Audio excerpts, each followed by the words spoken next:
صلاة ورز وحرمات بهم ولايك أم شيش قلدرك وجماعة أنا والله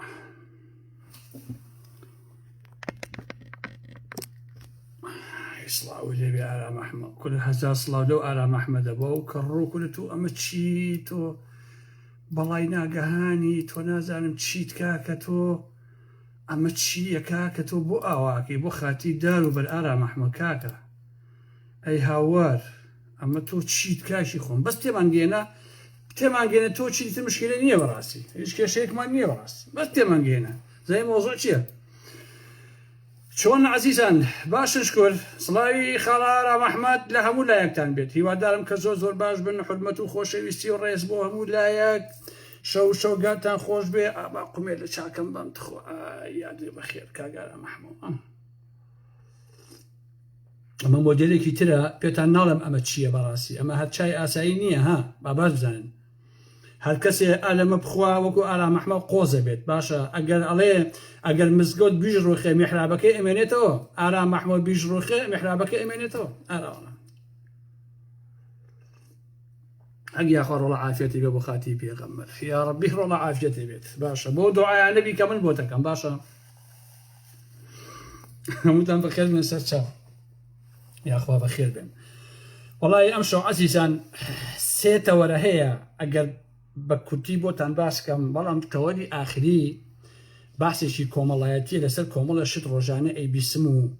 هندي شتي حچندا توزيكيش حرام كراوه لكومالغاي ايميا او بلام من خوتا نزان من نظري خوم هر الله حق مني براسي بس انا وشتانو سرتا لسر بريس كومالا خصو باسان بو كم كا ام شراني كلنا وچكا هي علاقه بچيو هي پاشان لسر ئەو ڕووداوی کە لە سەنگە سەرەکوێ لەوێ ڕوویدا بە کورتی ئەوشان بۆ باسەکەم دوای بابەتی سێهەم بابەتێکی کۆمەڵایەتیە ئەویشی وادارم کە کاتم هەبێ بتوانم ئەویشتان بۆ باس بکەم ئازیزانی ئارام ئەحمەدی ئازیزان و خۆشەویستانی من باش یەک دوو دەقا وەسین تا هەموو بەڕێزان کۆبنەوە دوای ئەچینەوە ناو قسە باسەکەم یاخوا بەخێر بێن سەر چاو جماعتي حس كاتي خوي قولانيك يا نبو يانوت شيت خوا حيفي بير مشو او قولاني حسك والله باخوا بير مشو تو يادي بخير والله بير مشو بنايس او قولاني حسك مريق بوتن والله واش نزان دنم ناخوش ها والله لبيرم شو بخوا زوز سوري يك دقيت الراوسين هتاهمو عزيزان وخوشويسان كوبنوا إنجا أتشينا ناقص باسكان هو دارم كأمشى وسلتا بتوانم كومل زانياري تان بيبقينم زانياري كا بيموايا باورناكم بخوا زول بي كرديش بطاوتي بيسانيت باورناكم بخوا كردي إما شيخ خاني تجنا خاني طبعات بخير من ياخو عزيزان خۆشەویستانی مسەرەتا لەسەر بریسک هەندێ زەنەریتان ئێمێ ئەو پارەی کە قەرارە لە بەرامبەر دۆلار و ئەوانەیە دروست بکرێت و ئەڵم بابەتان ئەمەوێ پێتان بڵێم کە بریسک ناوی کۆمەڵێک وڵاتە زلهێزە ئابووریەکانە ئەوانەی کە تازە پێگەیشتون و لەم چەند ساڵەی ڕابردوو هاتنەتە ناو ئەو ساحنەی شانوی سیاسی و ئابووریە لە ئاسی دنیاە ناو نیشانەکەی بریسکیش کودکراوەیەکە بە تێکەڵکردنی کۆمەڵێ پیت واتە پیتی یەکەمی ناوی ئینگلیزی ئەو وڵاتانەی کە یەکەمجا دروستیان کردووە وەکو بەرازیل وەکو رووسیا وەکو هندستان وەکو چین وەکو ئەفریقای باشوور بڕیارە لە یەکی ژانیوەی 2024 شەش وڵاتی تر وەکو ئەرجەنتین ئەسیوبیا ئیماراتی یەکگرتووی عەرەبی ئێران سعودی و میسریش بشتە ناو ئەم گروپەوە کە ئەم پارەیە دروستەکەن باشە ئەمەتان بۆچی بۆ باسەکەم زانیاریانە بۆی بزان کە ئەو کێشانەی لە ڕۆژاتی ناوەڕاستە هەیە ئەوەی کە لە بینی رووسیا و ئۆکرانیا هەیە ئەگەڕێتەوە بۆچی لە حەقیقەتە بۆچی جیهان بە تایبەتی جیهانی سەرمایەداری لە ناو ئەزمەیەشی قوڵایە و دووبەرە خەریکە ئەنبەکان هەرچەندە پێنج وڵاتی دامەزێنەری گروپی بریکس هەمویان لە پۆلی وڵاتانی تازە پێگەیشتووی جیهان یان لە ئابووریە تازە پێگەیشتوەکانەوە بەڵام بەگشتی بەهۆی ئابووریەکەیانەوە بەگەشەی خێرا واتە بەگەشەی خێرا و هەمەلایەنە وە کاریگەر لەسەر کاروباری جیهانی و ناوچەیی لە وڵاتەکانی بەرامبەر بەمانای کەلیمە جێئەکرێنەوە. بریکس ئازیزانی من بریکس نیوەی دانیشتوانی جیهان پێکەهێنێت باش نییە واتە لە ساڵ 28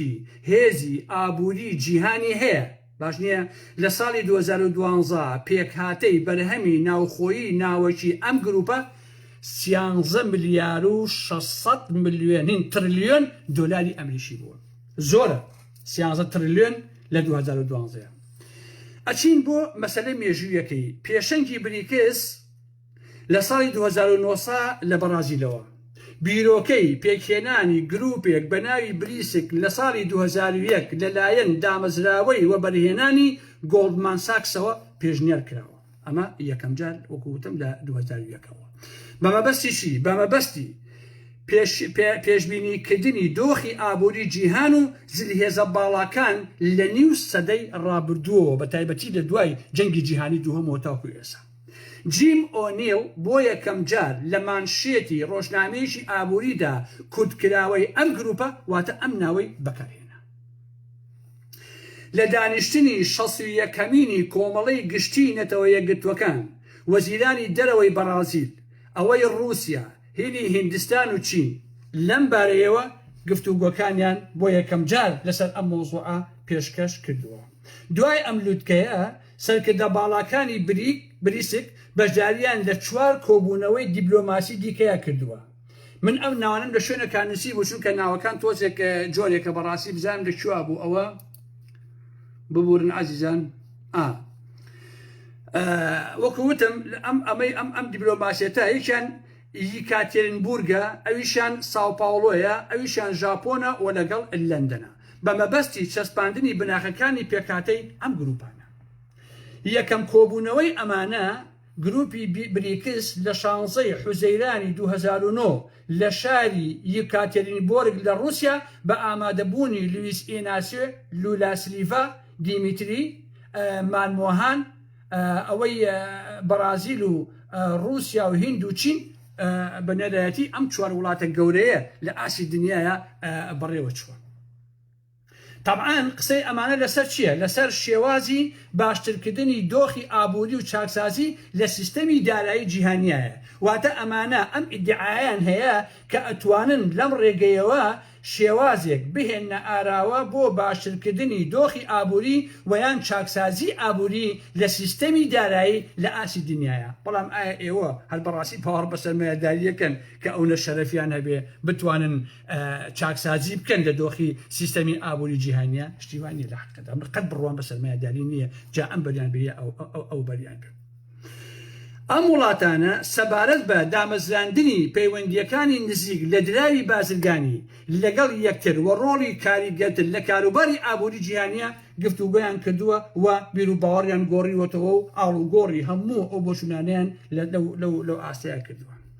دوا بە دوای ئەم کۆبوونەوەیە کە لە شاری کاتێنبۆر کراوە سەرکردەکانی وڵاتانی بریکس هۆشداریاندا کە پێویستە چاکسازی لە سیستەمی دارایی جیهانیە بکرێت بۆ ئەوەی چی بۆ ئەوەی بتوانن ببێتە سیستەمێکی کارە و سیستەمێکی سەلامەت و سیستەمێکی سەقامشی تاوان عزیزان ئەبێ ئەوە بزان کە ئەم وڵاتانە ڕەخنە لە باڵادەستی پارە لە باڵادەستی دۆلاری ئەمریکا وەکو سیستەمی دراو هەتا ئەو قۆناغە نیانگرت بوو بەڵام بۆ خۆتان ئەبێت تێبگەن لەوەکە شەڕەکە لەکوێوەتە چایگرتووە یعنی بابەتێک کە پێشتر رووسیا ڕەخنەی لێگرت بەڵام ئەمان لە سەرەتاوە باسییان نەکردووە هەتا بۆی کە ئێستا گەشتە ئێرە بەڵام لەو قۆناغا ئەمان وای بیریانەکردەوە کە جارێ پەلاماری دۆلاری ئەمریکی نێن بۆی زوو مەسەن جێپەی خوانکەنەوە وردە باڵا ببن و ئەو کاتە بێن پەلاماری دۆلاری ئەمریکی بدەن بەڵام حتا ئەو نێژیرەکانە ئیشیانەکێت ڕەخنیان یان نیگەرانی خۆیان لە دابەزینی بەهای دۆلار دەڕەبری لە ئاسی دنیاە بۆیە ئازیزان دووەم کۆبوونەوە کە کردیان لەکەیا بووە لە 21 ئازاری 2011 باش نییە ئەمە لە نیودەلهی بەڕێوە چووە ئەم کۆبوونەوەیش واتە زیادکردنی ئاڵوگۆڕی بازرگانی لەگەڵ یەکتر هاوکاریکردنی پارە، کەمکردنەوەی پشتبەستن بە ئەوروپا و ویلایەتە یەکگرتووەکانی ئەمریکا و پیلانی دامەزراندنی بانکی کەشەپێدانی باشوور لەو کۆبوونەوەیانیان. پاشان لە 2023 لە شاری جۆهانسبێرگ بە ئامادەبوونی نوێنەران و سەرکردەکانی هەر ئەو 5 وڵاتە ئەندامە وەکو وتم بە ناوەکانی بەرازیل و رووسیا و هندستان و چین و باشووری ئەفریقا ئەوانیش کۆبوونەوەیکی تریان کردووە. سەرۆکی ئەفریقای باشوور بانهێشتی سەرکردەکانی 67 وڵات لە نێوانیانە ئێرانی کرد بۆ بەشداری لەو لووتکەیە. لەو دیدارەیە سیریل ڕامافۆسا سەرۆکی ئەفریقای باشوور ڕایگەیاند کە هەندێک لە وڵاتانی ئەرجنتین، میسر، ئەسیوبیا، ئێران و سعودیا و ئیماراتی یەکگرتووی عەرەبی بانهێش کراون بۆ بەشداری لەو گروپەیە. واتە گاف بە گاف و هەنگاو بە هەنگاو ئەم گروپە ئەیانەوێ زۆرترین وڵاتان ڕاکێشنە ناو گروپەکەی خۆیانە. واتە ئەندامێتی تەواوی ئەم 6 وڵاتە لە یەکەمی ژانوی 2024ەوە بەدی دێت بە بەشداری ئەفریقای باشوور. ئەفریقای باشوور لە ساڵی 2010 هەوڵێکی زۆریدا بۆ ئەوەی بێتە ئەندامی گروپی بریکس. باشە وەزیرانی دەرەوەی وڵاتانی ئەندام لە کۆبوونەوەکەدا کە لە 21 ئەیلولی 2010 لە نیویۆرک بەڕێوە چووە ڕێکەوتن لەسەر ئەندامێتی ئەفریقای باشوور و لە دواییشە ئەوانش بوون بە ئەندام لەو گروپەدا. هەر لەوێشە نازناوەکەی خۆیان گۆڕی خۆشەویستانی من. بۆیە ئەمەوێ پێتان بڵێم کە لە شوێنێکە ئەویشم نووسی بوو بۆ ئەوەی باشتر لەو هاوکێشەیە تێبگەن خواپەلەمەکەن ئازیزانی ئارام ئەحمەد بزانین ئەوەتە. وڵاتانی ئەندام سەرۆکی رووسیا ڤلادیمیر پوتین، وەزیری دارایی ئەنتۆن سلیڤانۆف سێرجی ئیگناتیف، لیوکون ژۆ شیاوچوان وەزیری دارایی، سەرۆکی چین شی جینپینگ، سەرۆکی بەرازیل لولا دا سیلیڤا، وەزیری دارایی فێرناندۆ حەداد ئیلان گۆڵدڤاگن، سەرۆک وەزیرانی هندستان نارێندرا مودی، وەزیری دارایی نێرمالا سیتاماران داڤاری سۆبارۆ، سەرۆکی ئەفریقای باشوور سیریل ڕامافۆسا، وەزیری دارایی ئینۆک گۆدۆنگوانا جیل مارکۆس. ئەندامی نوێ بەهۆی ئەو توانایی لەم گروپەدا هەیە هەروەها ترسی وڵاتانی سربەخۆ لە سزاکانی دۆلاری ئەمریکا ژمارەیەکی زۆر لە وڵاتانی سربەخۆش ئەیانەوێ ئەندامی ئەم گروپە بن. واتە بەگشتی 16 وڵات پێگەهێنن لە ئاسی دنیاە. عزیزان ئەم 6 وڵاتی خوارەوێشکێسە بۆتانە خوێنمەوە لە ساڵی 2024 واتە ئەم ئێسامانی دەیە 11 لە دوای لە سەرەتای 2024 ئەم وڵاتانش یەنە ناو ئەم گروپەوە: ئەرجنتین، ئەسیوبیا، ئیماراتی یەکگرتووی عەرەبی، ئێران، سعودیا، میسر. ئەو وڵاتانی داوای ئەندامێتی ئەکەن ئەم 16 وڵاتە بە فەرمی داوای ئەندامێتی بریکسیان کردووە. بڵێن ئەم 16 وڵاتە چێکن. جەزایر تۆمارکردنی داواکاریەکەی لە ساڵی 2022 کراوە. ئەندەنوسیا، بەحرین، بێلاڕووس تۆمارکردنی بێلاڕووس لە ساڵی 2023 کراوە. بەنگلادیش تۆمارکردنی داواکاری لە ساڵی 2023. بۆلیڤیا تۆمارکردنی داواکاری لە ساڵی 2023. تایلەند، سەنیگاڵ تۆمارکردنی داواکاری لە ساڵی 2023. فەڵەستین تۆمارکردنی داواکاری لە ساڵی 2023. بۆیە ئەم پەنیشیان بە فەڵەستین و بە هیندا بۆ گروپەدا پەلاماری ئیسرائیل بدا لە ساڵی 2023 کە چەند مانگ بەر لە ئێسا ناوی خۆی نووسیوە. کازاخستان تۆمارکردنی داواکاری لە ساڵی 2023. کوبا تۆمارکردنی داواکاری لە ساڵی 2023. کوێت تۆمارکردنی داواکاری لە ساڵی 2023. نێجیریا تۆمارکردنی داواکاری لە ساڵی 2023. هندۆراس تۆمارکردنی داواکاری لە ساڵی 2023دا. فەنزوێلا تۆمارکردنی داواکاری لە ساڵی 2023. بۆیە ئازیزانی ئارام ئەحمەد ئەم وردەکاریم بۆشی بۆ ئێوە باس کرد بۆ ئەوەی کە زانیاریتان هەبێ کە لە ئاسی دنیاە چییە گوزەرێ و ئەم شەڕانە پەیوەندی بە چیەوە هەیە و چۆن ئەم قوتبە لە ئاسی دنیاە بەڕابەرایەتی چین و رووسیا و هندستان و ئەوانە خەریکن دێنە دەرەوە. بۆیە ئازیزانی من خۆشەویستان ئەم شەڕە نوێیە شەڕێکی جیهانی سەرمایەداری ئابوووریە و پێ ناچێ بە دانیشتن و گفتوگۆ چارەسەر بکرێ و بەداخەوە کە ئەبێ پەنا بە شەڕ و کوشت و کوشتار و وێرانکاری ببن. واتە شەڕی دوو جەمسەری جیهانیە. پەلاماری ئیسرائیل لەلایەن حەماسەوە تەنها پرسکێک بوو بۆ هەڵگیرساندنی ئاگرێکی گەورە لە ناوچەکەدا.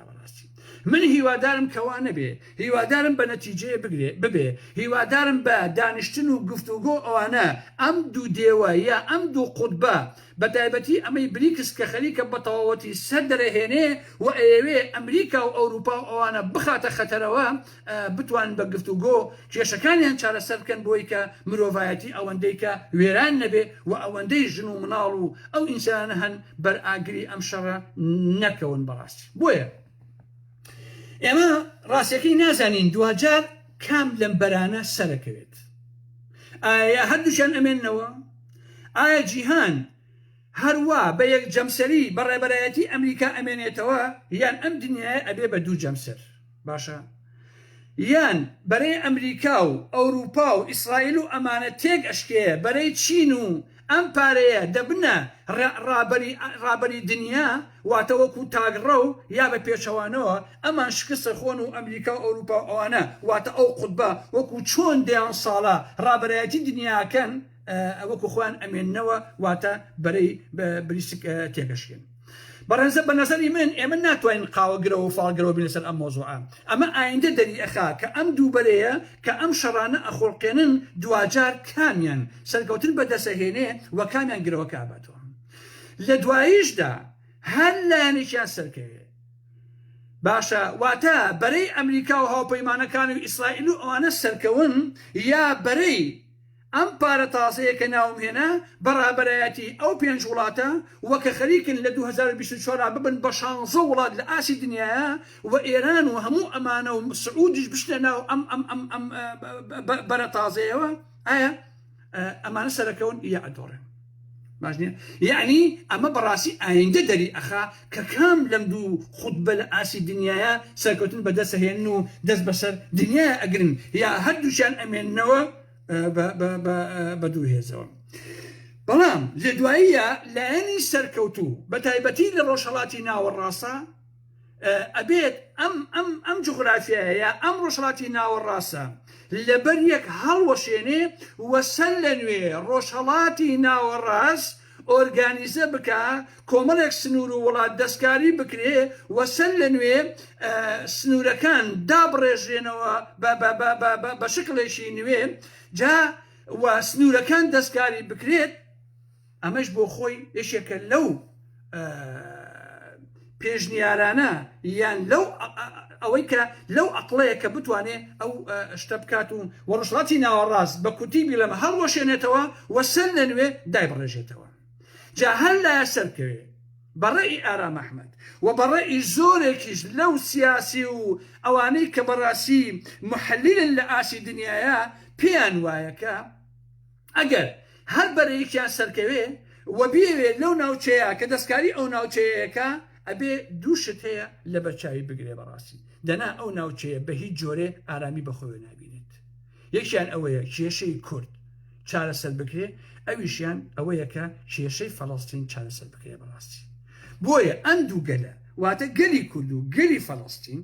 پێویستە لەم هاوکێشەیە ببن بە خاوەنی سربەخۆیی خوازیاری خۆیان واتە ئەوەی کە پێی ئەڵێن مافی چارەی خۆنووسین. ئەم دوو گەلە گەلی فەڵەستین و گەلی کورد پێویستە بگەن بە مافەکانی خۆیان بەڕاستی. ئەگەر بێت و لەم هاوکێشەیە جا ئەمەوە کۆتم بەشەر حەسن بێ یا بە دانیشتن و گفتوگۆ بەرەی ئەمریکا ئاوپەیمانی شکست خۆن یا سەرکەون، بەرەی چین و ڕووسیا ئەوانە سەرکەون یا ژێرکەون، هەر لایەنێکیان بێتەوە ببێ بەخاوەنی ئەم دنیاە یا بە هەردووکیشیانەوە ئازیزانی ئارام ئەحمەد ئەگەر بێت و وەڵام بەم دووشتە نەدەنەوە بە قەزی فەڵەستین و بە قەزی کورد ئەو ناوچەیە هیچ کاتێک بەڕاستی ئارامی بەخۆیەوە نابینێ. چونکە نەگەلی فەڵەستین واز لە مافەکانی خۆی ئێنێ، نەگەلی کوردیش بەڕاستی واز لە مافەکانی خۆی ئێنێ. ئەمە فاکتە عەزیزانی ئارام ئەحمەد بەڕاستی. باش نییە؟ ئێستا من چەندە ڕقم لە پارتی وێشێتیەوە حەزەکەم ئاسەوە لێ نەمێنێ باش نییە بەڵام ئەگەر قەرار بێ سەگێک لەم دنیا ئارام محمەد بخوا حەزەکەم ئەو سەگە سەگی کوردی بێت تەواو چونکە بۆ لەبەروی گەلەکەی من مافی خوراوە بەڕاستی خاکی پاچە پاچە کراوە تەواو هەتا ئێوارە ئێوە بڵێن کاکە باوی دەوڵەت نەماوە باوی دەوڵەتی نەتەوەی نەماوە ئۆکەی ئەگەر دەوڵەتی نەتەوەیش باوی نەماوە با لە عێراق ئێمە ژۆکوی عێراقیەک بژین و خاوەنی هەموو مافەکانی خۆمان بین لە ئێرانە بژین وەکو ئێرانی و خاوەنی هەموو مافەکانی خۆمان بین خاوەنی زمان بین خاوەنی خوێندنەوە بین لەسەر کورتبوون ئازاد نەدرێن نەکوژێن پەلامان نەدرێن خۆمان چارەنووسی خۆمان دیاریکەین وەکو نەتەوەیەک وەکو کورد وەکو گەلێک بەڕاستی یان لە تورکیایە بەڕاستی کوردان ببن بە خاوەنی کیانی خۆیان بن بە خاوەنی مافەکانی خۆیان بۆیە هەتا ئەم دوو کێشەیە لە ڕۆژهاتی ناوەڕاستە چارەسەر نەکرێ ڕۆژهەڵاتی ناوەڕاست بەڕاستی ئارامی بەخۆیەوە نابێنێ و پێویستە ئەمە چارەسەر بکرێت بۆیە ئازانی ئارام ئەحمەد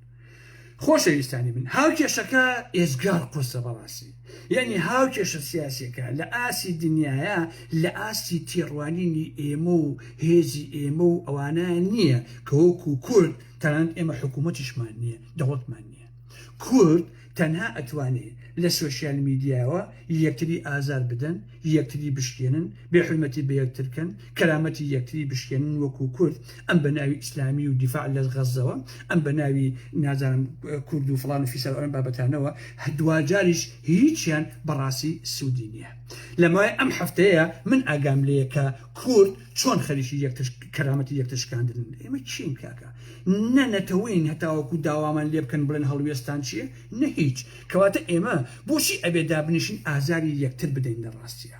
حتا گفتوگۆکیشمان لە گفتوگۆی بەشەر ناچێ خۆشەویستانی من سوکاتی بە یەکەکەین جوێن بە یەکتر دەدەین ئیهانە بە یەکترەکەین یەکتر بە کافرەکەین هەموو ئەمانە دوجار سوودێکیشی نییە ڕێک خۆشەویستانی من وەک ئەوەیە دوو تیپی فۆتباڵ سەرقاڵی یاری بن ئێمەش یا ئێوەش وەکو دوو هاندەری تیپەکان کە دابش بوو بن بەسەر هەردووچانە ئەمیان گۆڵ لەویانەکە ئەڵێ بژی ئەرەوەڵا گۆڵی کرد ئەوی تریشیان گۆڵەکە لایەنگرانی ئەوانژ یا هاندەرانی ئەوانش ئەڵێن ئەرەوەڵا بژی دوجاریش زۆر جار لەو ساحەیە بووە بە شەڕ کە لایەنێکیان دۆڕاوە یان بردوێتیەوە لە هاندەرەکان بە کورسی و شەق و بۆکز و بتڵە بیرە و بتڵە کۆلا بەلبوونەتە سەرجۆلاکی یەکتر لە دواییشە هیچ سوودێکی نەبوون ئەو تیپەی براوەتەوە بردوێتیەوە ئەو تیپەشی دۆڕابێ دۆڕاندوێتی تەواو ئەم دوو تیپە لە ئاسی دنیای سەرمایەداریە کە ئەمڕۆ وەکو دوو حوت بەرنوتە گیانی یەکتر لە ڕاستیە ئێمە لەو هاوکێشەیە سفرین خۆشەویستانی ئارام ئەحمەد باش نییە ئەوەشی کە بۆ من زۆر جێگەی نیگەرانی ئەوەیە کە داخەکەم مرۆڤایەتی لە ئاسی دنیاە لە بەرامبەر ئەم بەربەدێتەیە بەڕاستی بێدەنگە باش نییە چاوچنەوەکە خوێن ڕێژەکان جودا ناکەنەوە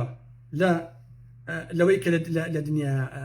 ڕوەدا بەڕاستی یعنی مرۆڤایەتی نایەتە سەر شەقام هەتاوەکو بەربگرێ بەم بەربەریەتەی ئەم دوو قوتبە لە ئاسی دنیایەکە هینەوە لە ئۆکرانیاوە دەستی پێکردووە و ئێستا چوو بە ڕۆژاتی ناوەڕاست و ئەوە تا لە فەڵەستین و لە غەزە و لەمانەوە دەسەکەن بە ئاگر بارانەکە لە دواییشە هەر مرۆڤایەتی خۆی باجەکەیەدا بەڕاستی حتا سەرکردەکانی حەماسی سەرکردەکانی ئیسرائیلیش باجەکەی نادەن ئەوە ژن و مناڵ و ئەو خەڵکە قوربەسەرەی غەزە و ئەوانەیە کۆڵ بە کۆڵ ئەڕۆن و وەکو کۆڕەوەکەی سەردەمی خۆمان ساڵی 92 کە ئاوارە بووین هەمومان وەکو ئەو سەردەمە کۆڵ بە کۆڵ ئەڕۆن بە کەسانزانەکە بۆ شوێشن بەڕاستی ئەمە بۆ خۆی کارەساتی ئینسانیە لە حەقیقەتە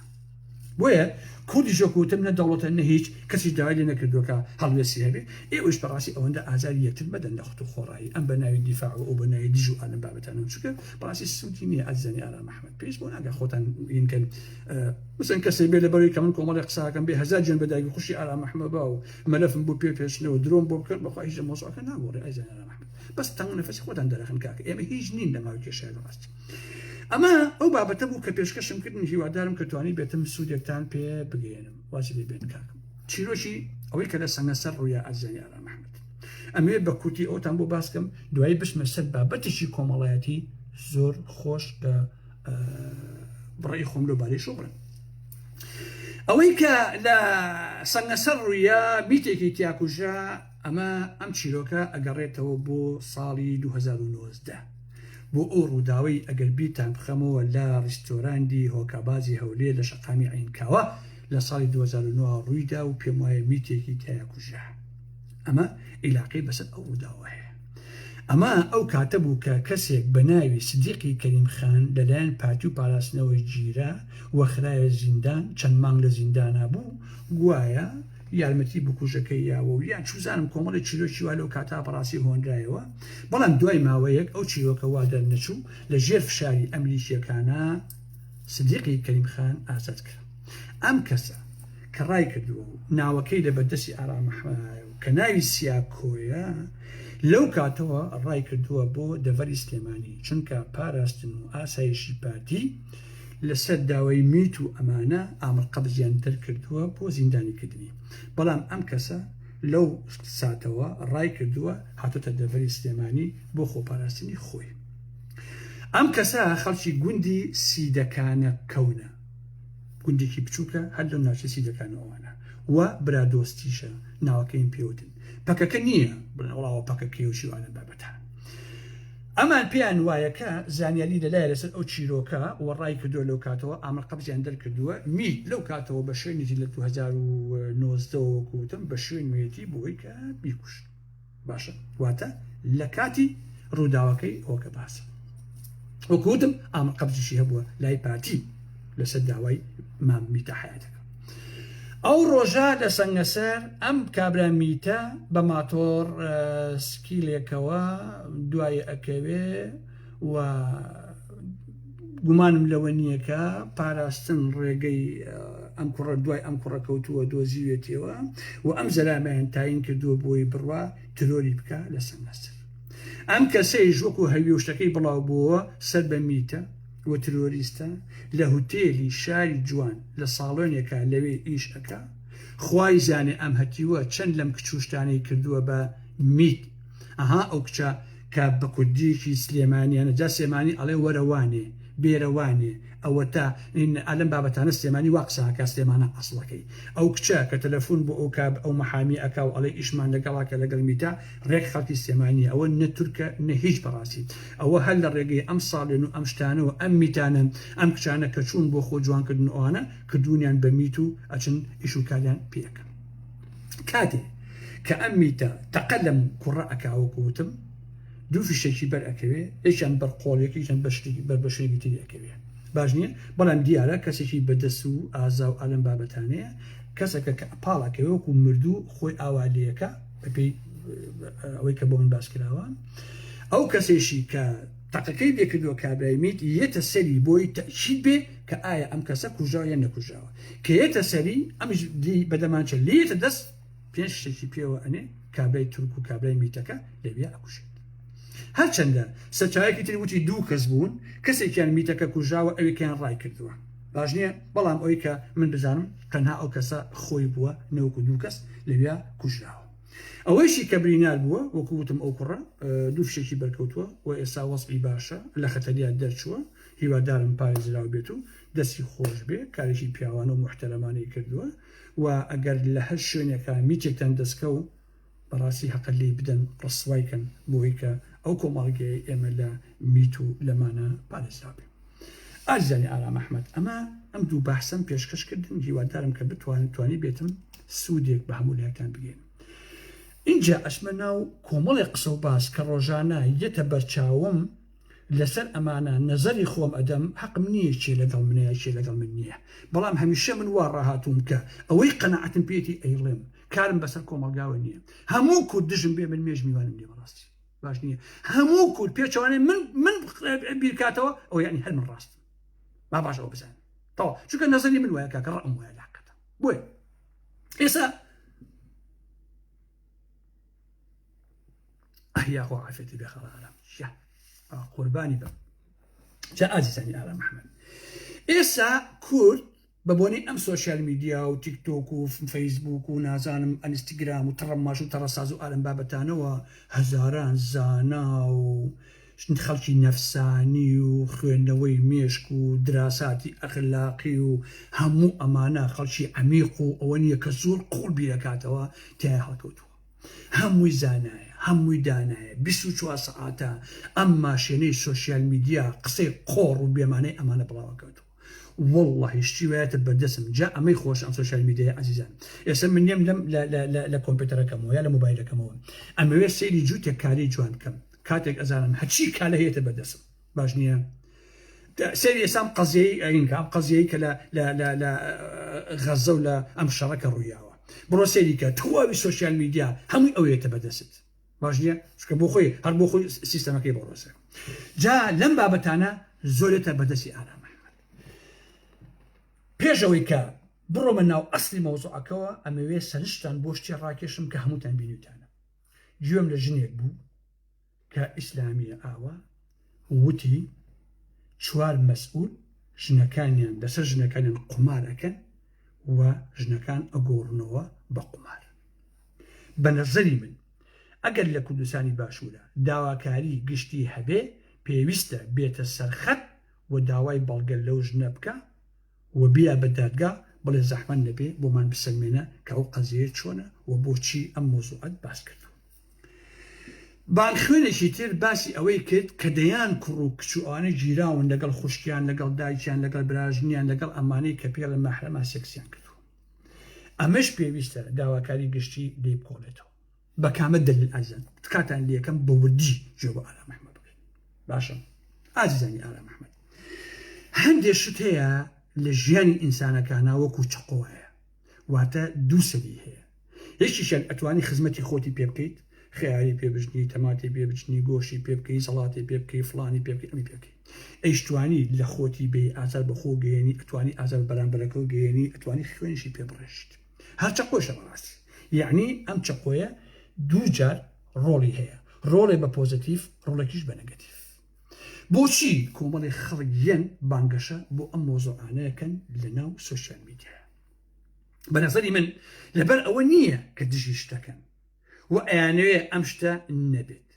هەموو ئەو شتانە ئەگەر ئێمە مێژوو باش خوێنینەوە باش نییە مێژووی ئەخلاقیات مێژووی بە خیاڵە بەراییەکان ئەگەر ئەمانە باش خوێنینەوە لە ئێرانەوە بۆ ئەفغانستانەوە بۆ پاکستانەوە تا ئەمریکا تا لیبیا تا ئەفریقا تا ئەوروپا تا دنیای عەرەبی تا هەشێنێ خۆت ئەدەوێ بە درێژایی مێژووی بەشەریەت لە خێڵە بەراییەکانەوە کە گروپ وەکو وەحشی ژیاون هەتا ئێستا ئەم مشتانەی کە باس ئەکرێ هەمیشە بوونی هەبووە و هەمیشەش بوونی ئەبێ و هەر ئەژمێنێتەوە باش نییە بەڵام ئێستا سوۆسیال میدیا هەیە بۆیە خەڵک شتەکان ئەبیسێت لە ڕاستیە پێشتر لە تاریکاییە بووە سوۆسیال میدیا نەبوو کاتی خۆی من لە سێمانیا بووم لە ئازادیە لە هەوارە بەرزە لە قالاوە هەرچی کرێم بە حاتی نەمە بیستکاکە ئێستا لەو پەڕی دنیا دوو کەروێشک بن بە یەکان من لێرەوە پێزانم لەبەرەوەی ئێستا ئاوایات باش نییە با هیچ کەسێکیش خۆشەویستان خۆی نەخەڵەتێنێ بۆی کە وەکو کەنغەر سەریکا بە ناو چاڵێکا و قنی بە دەرەوە بێ پێی وابێ کە ئەم کەس ئاگەی لە مۆزوعەکان نییە ئازیزانی ئارام ئەحمەد لەژێر ئەم ئاسمانە شینەی کە ئێمە تیا ئاژین یەک شت نییە تازە بێت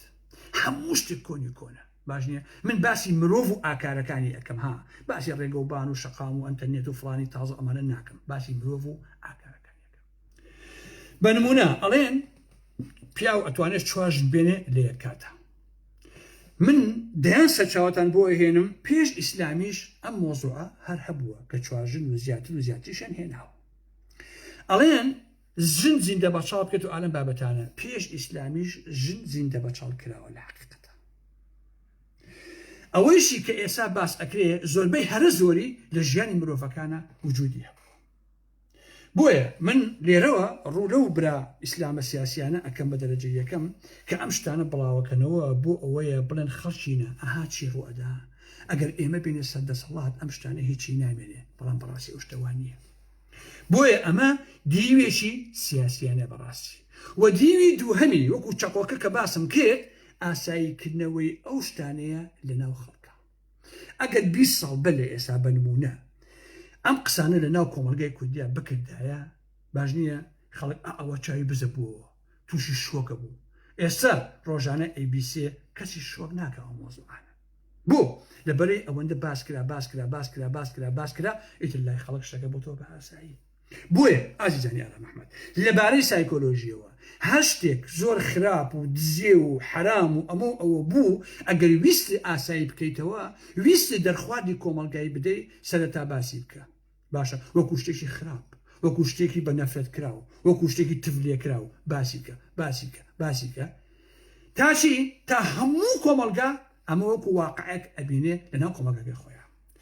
وەکو بابەتێکی نەفرەتاوی باسی بکە سەرەتا خەڵک وەکو شۆک ئەیبیسێت باسی کەرەوە چەندین جا لەسەر یەک وردە ئینسانەکان لەگەڵی ڕادێن دوجار بیری لەیەکەنەوە و هەوڵی بەکردارکردنی ئەدەن واتە ئاسایی ئەکەنەوە بۆیە ئەگەر من داواکاری گشتی بم هەر کەسێ ئەو مۆزوعانە بخاتە ناو سۆشیال میدیاوە باسی بکە من ڕێک ئەخەمە ناو زیندانەوە باسی چونکە وەکووتم ئەمە دوو دیوە دیوێکی سیاسیە دیوێکی بۆ ئاساییکردنەوەیەتی لە ناو کۆمەلگاکەی ئێمەیا بەڕاستی کە ئەمە بۆ خۆی کاسات خۆڵکێنن کەواتە وەکو چەقۆکە وایە کە ئەکرێ خزمەتی خۆتی پێ بکەی و ئەکرێ ئینسانشی پێکوشی بۆیە ئەم بەحسانە بچووکترین سوودی نییە باش نییە تەنها دوو خاڵ نەبێ سیاسیەن تا بڵێن ئەم دەسەڵاتە ئاوایە ئەها چی ڕوو ئەدا ئەگەر ئێمە بین هیچ شتێک ڕوو نادا دووهم تا خەڵک بەلایەوە ئاسایی بێتەوە چونکە وەکووتم ئینسان سروشتی وایە سەرەتا شتەکە ئەبیسێ شۆک ئەبێ ئەیبیسێتەوە وردە ئاسایی ئەبێتەوە بەلایەوە هەزاران کچ و کوڕی مڕاهقی ژێنە قسە باسانە بێت کە بە کاسە کۆتاییت بەڵام ئەگەر بانگەشەی بۆ نەکرێت هەندێک حاڵەت ڕوو ئەدا بەڵام کەس نەیبیسێ نەبێ بە مۆزوعی کۆمەلگا وردە ئەوانە لەناو ئەچن و وەکو شتێکی نەفرەت لێکرا و بەڕاستی ئەمێنەوە بۆیە هیوادارم کە ئەم ڕووداوانە نەهێنە ناو سۆشیال میدیاوە اینجا ئازیزان بڕۆن ئێوە سەیری درامە تورکیەکان بکەن چەندین ساڵە گەورە و بچووکی کوردی باشوور سەیری درامای تورکیەکات هەموو ئەم شتە قۆڕانی تێدایە ئازیزانی ئارام محەممەد هەموو ئەو بێئەخلاقیە لەناو ئەو درامانەیە کە لە تورکیا قەدەغەیە بەڵام دەرخواردی باشووری کوردستانی ئەدرێ لە ڕێگەی تیڤیەکانی پارتی وێشێتیەوە باش نییە خەڵکیش دانیشێ ئاوا سەیرەکە لە مناڵەوە بیگرە حتا وەکو ژنوپیاکی 70 ساڵە باش نییە بۆیە هەرچی فلیم هەیە هەرچی دراما هەیە هەرچی فکر و معریفە و زانست هەیە هەرچی ئەدەب و هونەر هەیە لەم دنیاە دوجار پەیامێکی لە هەناوی خۆیان هەڵگرتووە و ئەوێ پێشکەشی مجتەمەعیکە جا چاک یا خراپ بەڕاستی هەمووی شتێ لە پشیوێتی و پەیامەکانیان هەم سیاسیە و هەم کۆمەڵایەتیە سیاسیە بە عەقڵی خۆی ئەوێ ئەم شتانە خەڵکی پێڵە خەڵەتێنێ تەواو بۆیە ئەگەر ئەوانە ئابۆ شکڵە باز نەکرێت پێم وایە باشترە نەتیجەکەشی هیچ سوودێکی نییە چونکە وەکوتم ئەو شتانە پەیامی سیاسی هەڵگرتووە و لە ذهنی خەڵکە بەڕاستی ڕۆڵەشی خراپ ئاژێڕێ ئازیزان من نمونەیەتان بۆ هێنمەوە بۆی باش لە مۆزوعەکەی تێگەن ئەوروپا هات چی کرد هەرم ئەوروپایی کە خۆمیتیاژی و 27 ساڵ هات ئەم مۆزوعانەی خستە ناو میدیاوە کردی بە جەدەل و گفتوگۆ لە تیڤیەکانەوە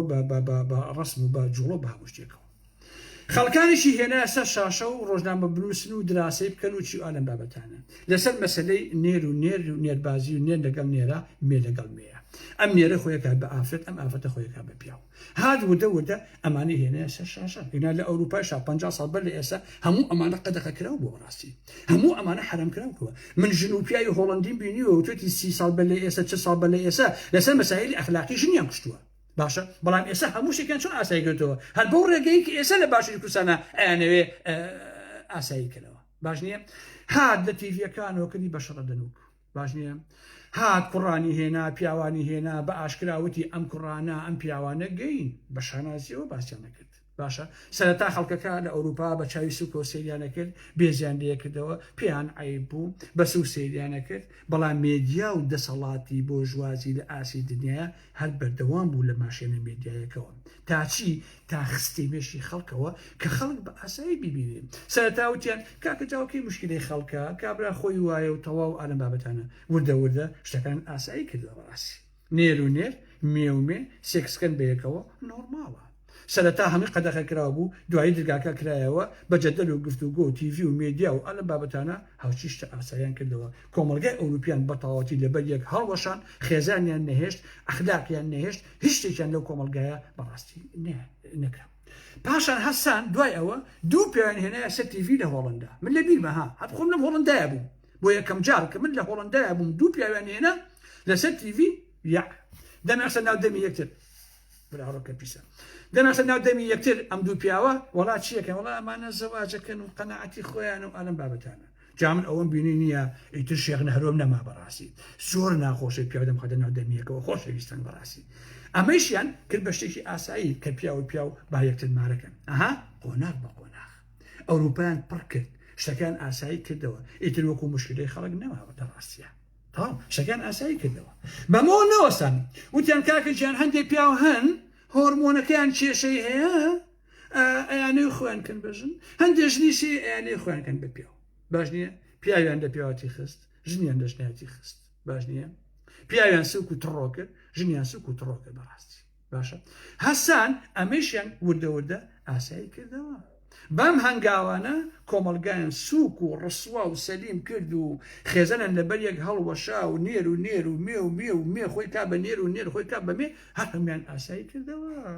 و ئەم شەپۆلەیش وردە نادیان بۆ چێ بۆ ڕۆژهەڵاتی ناوەڕاست و بۆ کوردستانەکەی ئێمە ئێستا گەیەکان لە تیکتۆکەوە لە بەشەکانی تری مێدیاوە بە ئاشکرا ڕیکلامی بۆکەن لە سلێمانی هەولێرەوە خۆشەویستان من جاریەتە بەردەستم زۆر جار لە تیت و کوشتا کە کوڕ بە ئاشکرا باسیەکە ژن بە ئاشکرا باسی ڕابواردن و سێکسی خۆیەکە ئەڵێ من سێکسە فرۆشم هەروەکو چۆن کابرا تەماتەیە فرۆشت باش نییە ئەمە کارە ساتەکەی بۆ کۆمەلگای ئێمە من شەوێکیان باسم لەسەر چی کرد خۆشەویستان لەسەر ئەو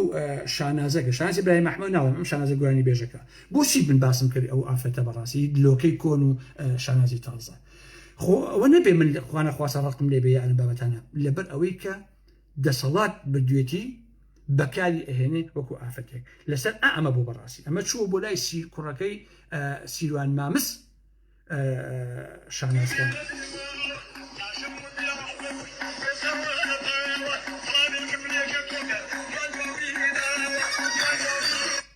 بابۆتان لێ بەمەوە هەمزیز خۆشەویستان ببورن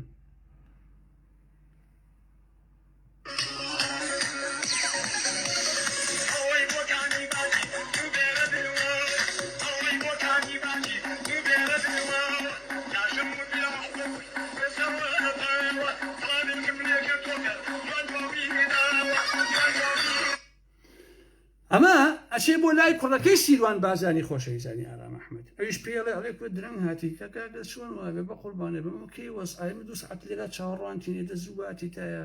شاناز خان مەخم معقول نییە کاکە کوڕی سیروان مامزم من ئەبێ زوو بێ لە کاتی خۆیان بۆچی ئەچن بۆ لای ئەمانە زەحمە نەبێ بۆچی ئەچن بەڕاستی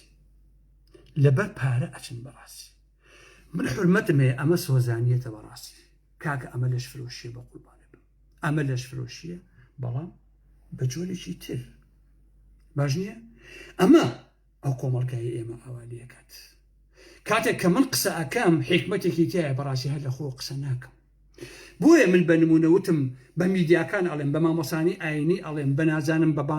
بانک خوێنەکان ئەڵێم بە ئیسلامیەکان ئەڵێم کاکە ئەم ڕووداوانەی کە تاکوتەرا لە کۆمەڵگای ئێمە ڕوئەدا مەیخەنە سۆشیال میدیاوە ئەمانە بۆ خەڵک باس مەکەن کاکە کە باسێکن بۆ خەڵک بە هەڵە وەری ئەگرێت خەڵک بە هەڵە لە مۆزوعەکان تێگا ئەمە ئەبێ بە وەکو خواردن دەرخوادی خەڵک ئەدرێ ئەمە چەندە بە قازانجە 100 ئەوەندە بەزەری کۆمەڵگایە ئەم شتانە ئەبێ لە تاریکاییە بێ لە حقیقەتە